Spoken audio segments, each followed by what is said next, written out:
दोस्तों आज का वीडियो इलेक्ट्रिकल डिपार्टमेंट में वर्क करने वाले तथा जो पढ़ रहे हैं उनके लिए काफी इंपॉर्टेंट होने वाला है। दोस्तों इस वीडियो के अंदर मैं आपको कोई भी जो मोटर होती है उस मोटर की जो नेम प्लेट पे जो डिटेल्स लिखी होती है उसको मैं आपको एक एक करके बताने की कोशिश करूंगा। तो दोस्तों इस मोटर की नेम प्लेट पे कुछ 17 पॉइंट्स लिखे हुए हैं। ये 17 पॉइंट्स को मैं आपको एक एक करके अच्छे से बता दूंगा। तो दोस्तों स्टार्ट करते हैं। सबसे पहली जो चीज लिखी हुई यहाँ पे आपको रेड कलर का दिख रहा है, ये है दोस्तों ABB। ये एक मैन्युफैक्चर नेम है। मैन्युफैक्चर नेम का मतलब ये मोटर को किस कंपनी ने बनाया है उस कंपनी का नाम मैन्युफैक्चर नेम हो गया।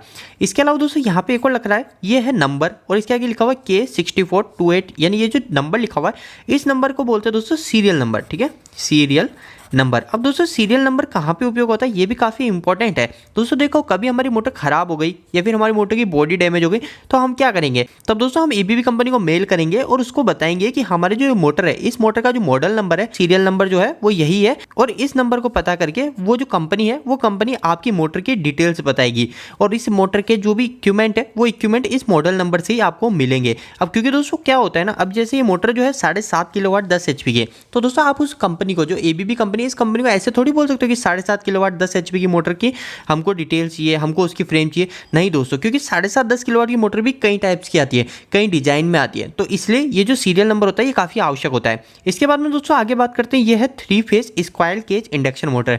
दोस्तों मोटर कई टाइप की आती है, AC मोटर होती है, DC मोटर होती है, इसके अलावा एक होती है स्पेशल मोटर होती है। AC मोटर के अंदर भी कई टाइप्स होते हैं, सिंक्रोनस मोटर आती है, इंडक्शन मोटर आती है। DC मोटर के अंदर भी 3-4 टाइप्स होते हैं। स्पेशल मोटर के अंदर जो मोटर AC और DC दोनों से चलती है, इसके अलावा सर्वो मोटर, ये सब स्पेशल मोटर के अंदर आती है। तो दोस्तों ये जो मोटर है ये लिखा हुआ है 3 phase square cage induction motor. अब 3 फेज की बात हो गई तो 3 फेज हमारा ओनली फॉर AC में होता है। DC के अंदर तो हमारे फेज नहीं होता, DC के अंदर ओनली फॉर पॉजिटिव और नेगेटिव होता है। तो ये आ गई हमारे AC मोटर है और 3 फेज है मोटर और स्क्वायर केज, यानी मोटर के अलग अलग टाइप होते हैं। तो दोस्तों मोटर के टाइप्स के ऊपर मैंने ऑलरेडी एक वीडियो बना रखा है, काफी अच्छा और बिल्कुल एक वीडियो के अंदर सारा क्लियर कर रखा है। अगर आपको वह वीडियो देखना है इस वीडियो के खत्म होने पे मैं आपको एंड स्क्रीन में मैं सजेशन में डाल दूंगा। तो दोस्तों आगे बात करते हैं, इस पे लिखा हुआ है IS रेफरेंस 325। अब दोस्तों ये IS रेफरेंस क्या है, यह है दोस्तों इंडियन। I का मतलब होता है इंडियन, S का मतलब होता है स्टैंडर्ड और रेफरेंस का मतलब उसको रेफर करते हैं, यानी आप ये समझ सकते हो कि इसको किस किस रूल्स को फॉलो करते हुए इस ABB कंपनी ने इस मोटर को बनाया है। अब दोस्तों नेक्स्ट बात करते हैं, इसकी बात हमने क्लियर कर ली, सीरियल नंबर हो गया। इसके बाद में दोस्तों यहाँ पे लिखा हुआ है ड्यूटी S1।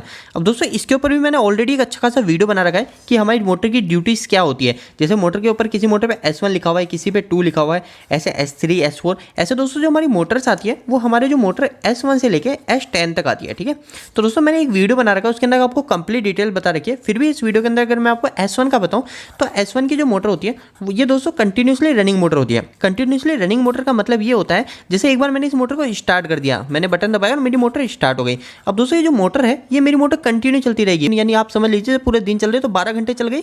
अब 12 घंटे चलने के बाद ये थोड़ी देर बंद हुई, फिर वापस से पूरे दिन चलती रही। तो ये जो मोटर होती है ये होती है कंटिन्यूसली रन, ये S1 मोटर होती है। तो दोस्तों एक और S2 मोटर की भी कंपेरिजन कर लेते हैं ताकि आपको S1 भी क्लियर हो जाएगा।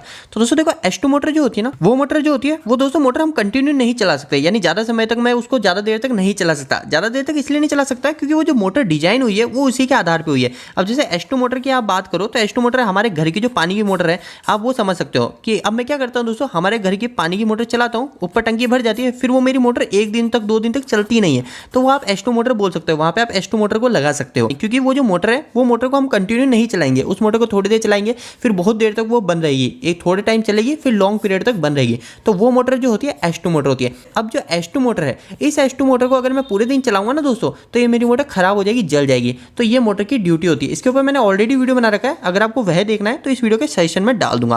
अब दोस्तों EFF का मतलब एफिशिएंसी। दोस्तों ये मोटर की एफिशिएंसी 86%। दोस्तों इसका मतलब क्या, एफिशिएंसी का मतलब आपको छोटा से अक्षरों में क्लियर करूं, जैसे कोई भी एक मोटर है, ठीक है, ये मोटर हमारी जो है ये मेरे को जो जैसे मैंने इसके अंदर जो इलेक्ट्रिकल एनर्जी दी, आपको पता है कि मोटर का काम क्या होता है, उसके अंदर मैं इलेक्ट्रिकल एनर्जी देता हूं, मतलब सप्लाई देता हूं, हमारे वोल्टेज और करंट देता हूं, और वो जो इलेक्ट्रिकल एनर्जी है वो मेरे को मैकेनिकल एनर्जी में कन्वर्ट हो जाती है, मतलब मेरे को एक फोर्स मिल जाता है। ठीक है, मैकेनिकल मूवमेंट मिल जाता है। तो दोस्तों यही होता है।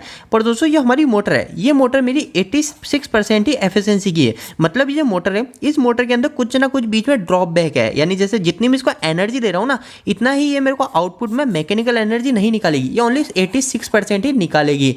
अब दोस्तों यहीं पे मैं अगर 100% एफिशिएंसी की मोटर लगा दूं, वैसे 100% एफिशिएंसी की कोई भी चीज़ नहीं होती है, सबके अंदर कुछ ना कुछ कमी होती है, ठीक है। 100% एफिशिएंसी नहीं होता है, तो मैं यहाँ पे आपको लिख देता हूँ 95 एफिशिएंसी की मोटर, 95%।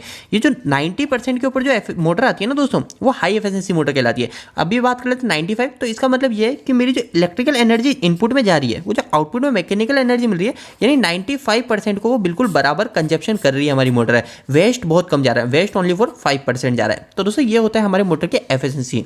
इसके बाद में दोस्तों लिखा हुआ BRG नंबर। अब BRG नंबर का मतलब है दोस्तों बियरिंग नंबर। अब बियरिंग नंबर भी इसमें दो लिखे हुए दोस्तों, DE और NDE। अब DE और NDE का मतलब क्या है?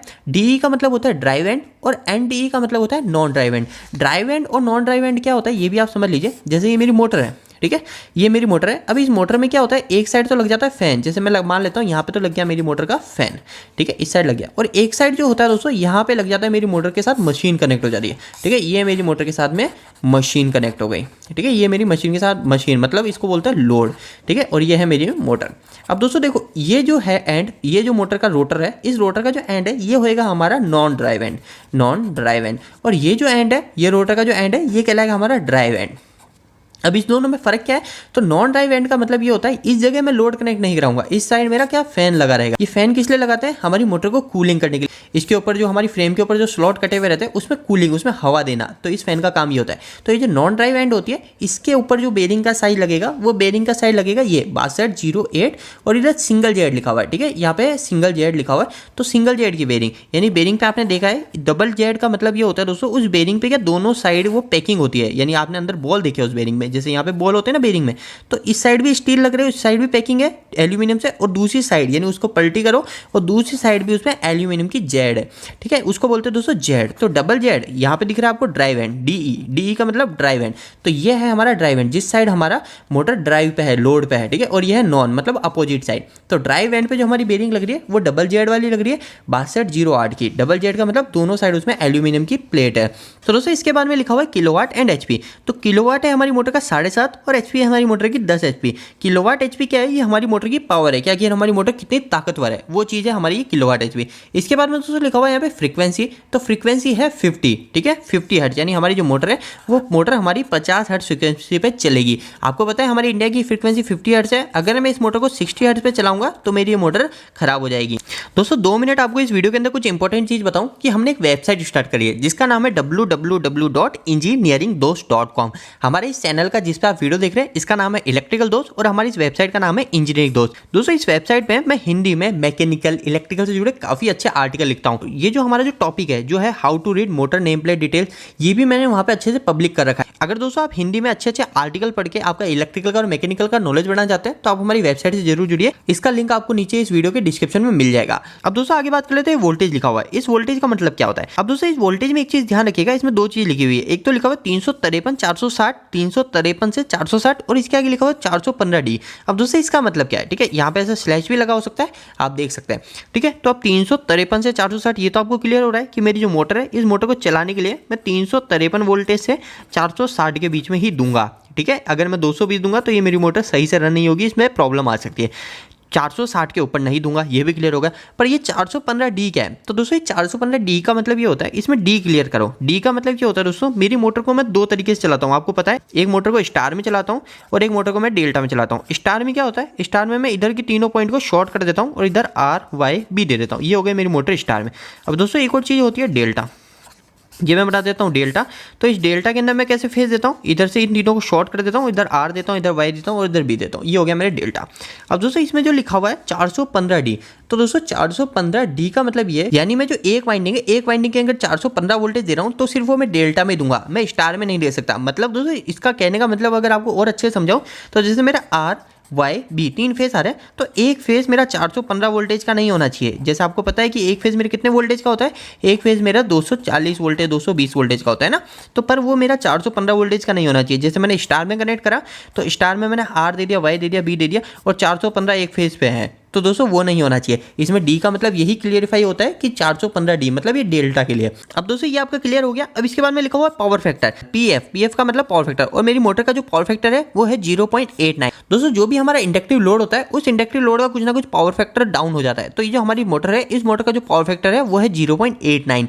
दोस्तों इसके बाद में लिखा हुआ आरपीएम। आरपीएम का पूरा नाम होता है रेवोल्यूशन पर मिनट। मतलब जो मेरी मोटर का जो रोटर है, ये मेरी मोटर का जो रोटर है, ये रोटर 1 मिनट में कितनी बार राउंड काटेगा। वो जो राउंड होएगा वो राउंड मेरी मोटर के रोटर के होंगे 1440 राउंड। ठीक है, तो ये है आरपीएम, रेवोल्यूशन पर मिनट। ठीक है, इसके बाद में दोस्तों यहाँ पे लिखा हुआ है INCLF और इसके आगे लिखा हुआ है 50 डिग्री सेल्सियस। तो दोस्तों इसका मतलब समझाता हूँ। देखो दोस्तों कहीं कहीं पे इसके अलावा कुछ और भी लिखा हो सकता है। वो लिखा हो सकता है जैसे INSCL और ये F हो सकता है, F की जगह C हो सकता है। ठीक है, ये भी हो सकता है। और ये जो 50 डिग्री है, ये 50 डिग्री ऐसे भी लिखा हो सकता है, AMB और 50 डिग्री सेल्सियस। अब कहीं कहीं पे क्या होता है, AMB नहीं लिखा होता है, इसके साथ में 50 डिग्री सेल्सियस लिखा होता है।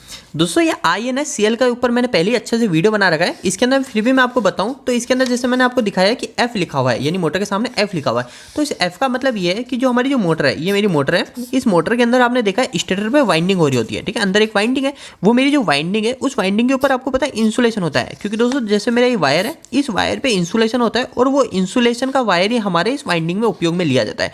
तो वो जो वायर का जो इंसुलेशन है, वो इंसुलेशन ज़्यादा से ज़्यादा कितना टेम्परेचर को झेल सकता है, वो इंसुलेशन कितने टेम्परेचर के बाद खराब हो जाएगा, वो चीज़ बताता है INSCL, वही चीज़ बताता है। अब INSCL का मतलब होता है इंसुलेशन क्लास। ठीक है, तो अब इंसुलेशन क्लास अगर F बता रही है तो F का मतलब होता है 155 डिग्री सेल्सियस। मतलब दोस्तों जो मेरे स्टेटर में जो वाइंडिंग के लिए जो वायर को उपयोग में लिया है, उस वायर पे जो इंसुलेशन हो रहा है वो 155 डिग्री सेल्सियस तक को झेल सकता है। अगर उसके ऊपर गया तो मेरी वाइंडिंग फेल हो सकती है। इसके बाद में दोस्तों आगे 50 डिग्री सेल्सियस लिखा होता है। तो इस 50 डिग्री सेल्सियस का मतलब होता है, ये होता है दोस्तों AMB भी लिखा होता है कहीं कहीं पे, AMB 50 डिग्री सेल्सियस। तो AMB 50 डिग्री सेल्सियस का मतलब ये है दोस्तों, हमारी जो मोटर है, इस मोटर के जो आसपास का, जैसे मैंने ये रूम है, इस रूम के अंदर यहाँ पे मोटर लगा रखी है, तो इस रूम का जो टेम्परेचर है, इस मोटर के आसपास का जो टेम्परेचर है वो 50 डिग्री सेल्सियस होना चाहिए। AMB का मतलब होता है एम्बाइड टेम्परेचर। एम्बाइड टेम्परेचर का मतलब होता है आसपास का तापमान। अब दूसरे इसके आगे लिखा हुआ IP55। अब ये IP55 क्या है, तो इसका मतलब होता है इंग्रिज प्रोटेक्शन। I का मतलब होता है इंग्रिज और P का मतलब होता है प्रोटेक्शन। इसका मतलब ये होता है दोस्तों, जैसे 55 लिखा हुआ है ना, तो इस 55 का अर्थ ये होता है, जैसे मेरी मोटर है, ये मेरी मोटर कितनी प्रोटेक्ट है, कितनी प्रोटेक्ट किस चीज़ से, ये मोटर मेरी कितनी प्रोटेक्ट है हमारी धूल से, मिट्टी से, पानी से, यानी मोटर कितनी प्रोटेक्ट है। अब ये जो 55 है, इस 55 में का मतलब ये होता है दोस्तों, ये क्या अलग अलग होती है प्रोटेक्शन। प्रोटेक्शन कैसे आती है, जैसे मैं आपको बताऊं फिर भी थोड़ा सा इस वीडियो के अंदर, तो ये ऐसे आती है, जो इसमें आगे का जो अक्षर होता है, ये क्या 2 वर्ड है, ये 55 अलग अलग है, ये 5 अलग है और ये 5 अलग है। ये जो 5 जो है ना, ये 5 मेरे को बताता है, ये बताता है कि मेरी मोटर धूल के अगेंस्ट कितनी प्रोटेक्शन है। धूल मतलब आपने देखा है जैसे हमारी मिट्टी है, इन सबसे अगेंस्ट कितनी प्रोटेक्ट है।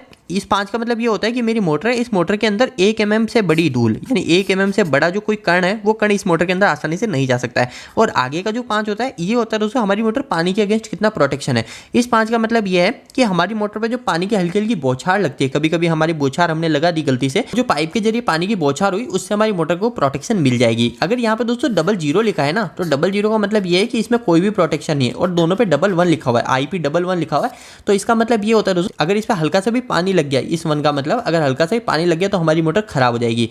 और इस 1 का मतलब होता है कि इसमें आसानी से किसी भी इंसान का हाथ जा सकता है। और दोस्तों कहीं कहीं पे IP78 होता है, तो ये जो 78 होता है, इसका मतलब ये होता है, ये 78 जिस भी चीज़ पे आपको मिलेगा वो चीज़ पूरी तरीके से वाटर प्रूफ होती है, धूल प्रूफ होती है, उसके अंदर कोई किसी भी तरीके से कोई भी डस्ट नहीं जा सकती, उसके अंदर पानी भी नहीं जा सकता। ये 78 का मतलब ये होता है। अब दोस्तों इसके बाद में लास्ट है C। इस C का मतलब होता है, C का मतलब होता है कॉन्फॉर्मिटी, और E का मतलब होता है यूरोपियन। इसका मतलब ये होता है दोस्तों, हमारी जो मोटर है, ये मोटर पूरी तरीके से सेफ्टी और पर्यावरण को कोई भी पॉल्यूशन नहीं पहुंचाती, यानी ये जो मोटर है, ये हमारी मोटर है नेचर फ्रेंडली है, इससे कोई भी पर्यावरण का प्रदूषण नहीं हो रहा है। तो दोस्तों उम्मीद है कि आपके मोटर की नेम प्लेट की डिटेल्स के ऊपर सारे डाउट क्लियर हो गए होंगे। इस वीडियो के अंदर मैंने आपको 17 पॉइंट्स क्लियर करे हैं। अगर आपके फिर भी कोई पॉइंट्स रह गए हैं तो आप मुझे नीचे कमेंट बॉक्स में कमेंट करके बताइएगा, मैं आपके कमेंट बॉक्स में मदद करने की कोशिश करूंगा, या फिर एक न्यू वीडियो बनाने की उसके ऊपर कोशिश करूंगा। दोस्तों हमारी वेबसाइट www.engineeringdost.com से जरूर जुड़िए, और हमें वहाँ पे कमेंट बॉक्स से कमेंट करके बताइए कि आपको वेबसाइट कैसी लगी। तो दोस्तों यह वीडियो आपको कैसा लगा, इस वीडियो को लाइक करके जरूर बताना। अगर आपको कोई भी सवाल इस वीडियो के प्रति या फिर इलेक्ट्रिकल से जुड़ा है तो आप मुझे नीचे कमेंट बॉक्स में कमेंट करके पूछ सकते हैं। इलेक्ट्रिकल की वीडियोस अगर आप हिंदी में देखना पसंद करते हैं, आज ही हमारे चैनल को सब्सक्राइब कर लीजिए। आज के लिए इतना ही, धन्यवाद।